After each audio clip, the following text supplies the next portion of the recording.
নমস্কাৰ মোৰ সকলো শুভাকাংক্ষী আৰু বন্ধু বান্ধৱীক জনাইছোঁ মোৰ ইউটিউব চেনেললৈ আন্তৰিক স্বাগতম। আৰু আজি আমি দেওবাৰৰ দিনটোত বিভিন্ন ব্যস্ততাৰ মাজতো সময় উলিয়াই আমি অকণমান ফুৰিবলৈ আহিছোঁ। মানে ৰাতিপুৱাৰ পৰা পাহিয়ে খুব ফুৰিবলৈ যাবলৈ আমনি কৰি আছে, ওলালোঁ। আজি মোৰ ফুৰাৰ সংগী হৈছে নৱনীতা সৌজনী। আমি আজি হাই কৈ দিয়া। আজি মানে আমি আহিছোঁ ই ৰিক্সা এখন লৈ। এয়া ফুৰাৰ সংগী আজি নৱ আৰু এয়া পাহি, মানে খুব ফুৰিবলৈ আহে। আৰু এই দাদাজনৰ ই ৰিক্সা লৈ আমি আহিছোঁ আজি ফুৰিবলৈ। আৰু আহি থাকোঁতে বাটতে পালোঁ এটা খুব ডাঙৰ ধুনীয়া পুখুৰী। সেই পুখুৰীটো আপোনালোকক দেখুৱাওঁ বুলি ভাবিলোঁ। এইটো সাৰেঙৰ পুখুৰী বুলি কৈছে দাদাজনে, মই অৱশ্যে আহি পোৱা নাই কেতিয়াও। এয়া চাওকচোন কিমান ডাঙৰ পুখুৰী, ধুনীয়া পুখুৰী, সাৰেঙৰ পুখুৰী বুলি কৈছে। আৰু কিবা বেলেগ নাম আছে যদি নাজানো বাৰু মই। আৰু দাদাজনে কৈছে তেওঁ গম নাপায়, সাৰেঙৰ পুখুৰী বুলি তেওঁ গম পায়। সাৰেঙৰ পুখুৰী বুলিয়ে ক'লোঁ। আৰু কিবা বেলেগ নাম যদি আছে আপোনালোক কোনোবাই যদি গম পায় জনাব। মই সাৰেঙৰ পুখুৰী বুলি গম পাইছোঁ। খুব ডাঙৰ পুখুৰী, খুব ধুনীয়া।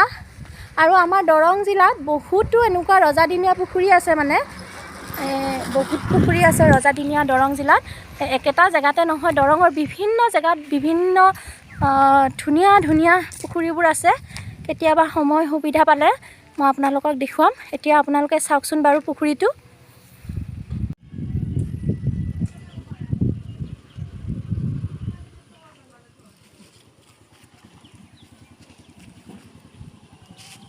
এয়া খুব ধুনীয়া সুন্দৰ পুখুৰী এটা আছে, সাৰেঙৰ পুখুৰী। আমি ৰাস্তাতে ৰখি দিলোঁ মানে পুখুৰীটো দেখা পায়।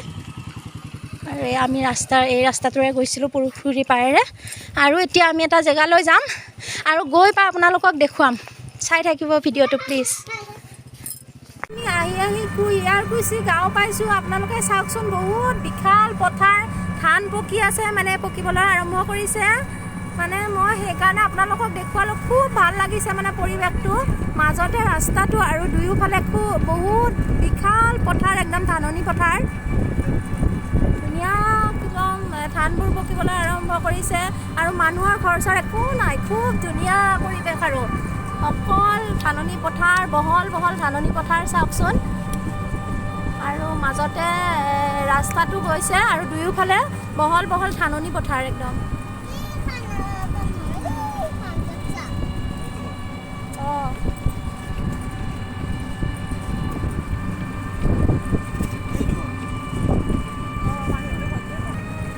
যান্ত্ৰিকতাৰ যুগত এনেকুৱা জেগা পাবলৈ খুব মানে টান হৈ পৰিছে আজিকালি।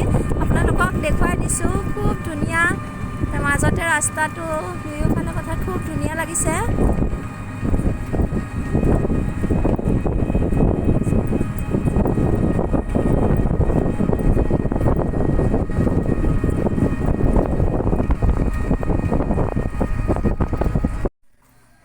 এতিয়া আহি পালোঁ আমি, আপোনালোকক যে কৈছিলোঁ এটা জেগালৈ যাম বুলি। এয়া হৈছে বাথৌ হিড়িম্বা মন্দিৰ হয়।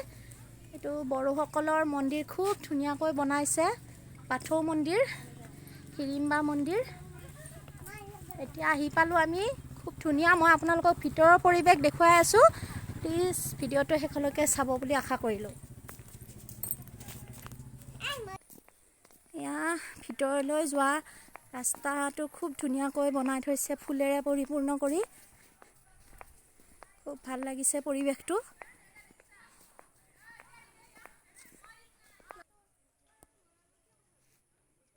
এইখন তোৰণ হয় ভিতৰলৈ যোৱা।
চাগে বড়ো পুৰুষ আৰু মহিলাৰ প্ৰতিচ্ছবি খুব সুন্দৰকৈ প্ৰতিমূৰ্তি ইয়াত ৰাখিছে। এয়া বড়ো মহিলাৰ সাজপাৰ পৰিহিত, বড়ো সাজপাৰ পৰিহিত বড়ো মহিলা এগৰাকীৰ প্ৰতিমূৰ্তি খুব সুন্দৰকৈ ৰাখিছে। আৰু এয়া পুৰুষৰ প্ৰতিমূৰ্তি, বড়ো পুৰুষৰ প্ৰতিমূৰ্তি, বড়ো সাজপাৰ পৰিহিত। খুব সুন্দৰ পৰিৱেশ। আপোনালোকৰ সুবিধা হ'লে নিশ্চয় আহিব, ইয়াতে খুব ভাল লাগে বাথৌ মন্দিৰটো।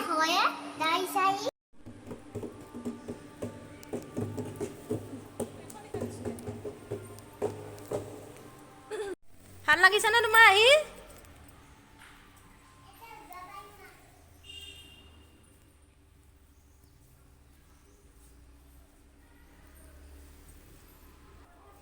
নদৌৰিবা?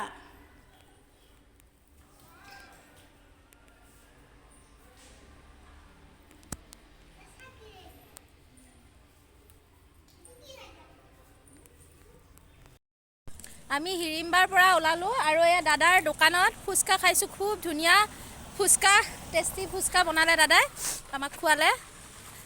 কেনেকুৱা লাগিলে নব ফুচকা? ধুনীয়া ন? বঢ়িয়া বনাইছে, ভাল হৈছে দেই। এতিয়া আমি যাম ঘৰলৈ বুলি, আৰু ভাল লাগিলে হিৰিম্বাৰ পৰিৱেশ আপোনালোকক দেখুৱালোঁ। আশা কৰিছোঁ আপোনালোকে ভাল পালে। যদি ভিডিঅ'টো ভাল পালে প্লিজ লাইক কমেণ্ট শ্বেয়াৰ কৰিব। আৰু ৰাস্তাত যাওঁতে যদি অন্য কিবা দেখুৱাওঁ বা অন্য কিবা কাম কৰোঁ, আমি ক'ৰবাত আপোনালোকক নিশ্চয় দেখুৱাম।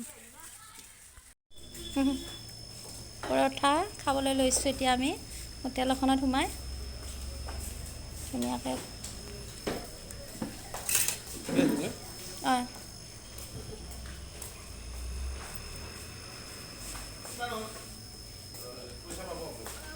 দে পৰঠা ভাল হৈছেনে?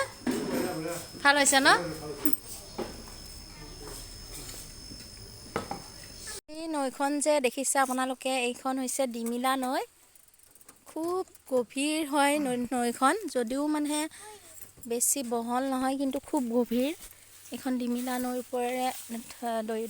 ওপৰত থকা দলংখনেৰে আমি পাৰ হ'বলৈ লৈছোঁ এতিয়া। আৰু সেই চেগতে মই আপোনালোকক ডিমিলা নৈখন দেখুৱাই দিলোঁ। এই দলঙৰ ওপৰৰ পৰা মই ভিডিঅ' লৈছোঁ। চাওকচোন কিমান বেগেৰে পানীবোৰ বৈ আছে। পানীৰ শব্দ কুলু কুলুকৈ বৈ আহিছে, আৰু মানে বহুত জোৰেৰে পানীবোৰ বৈ আছে। আৰু খুব খৰচোতা নৈ হয় এইখন, যদিও বা ঠেক, কিন্তু বহুত গভীৰ নৈ ডিমিলা নৈ।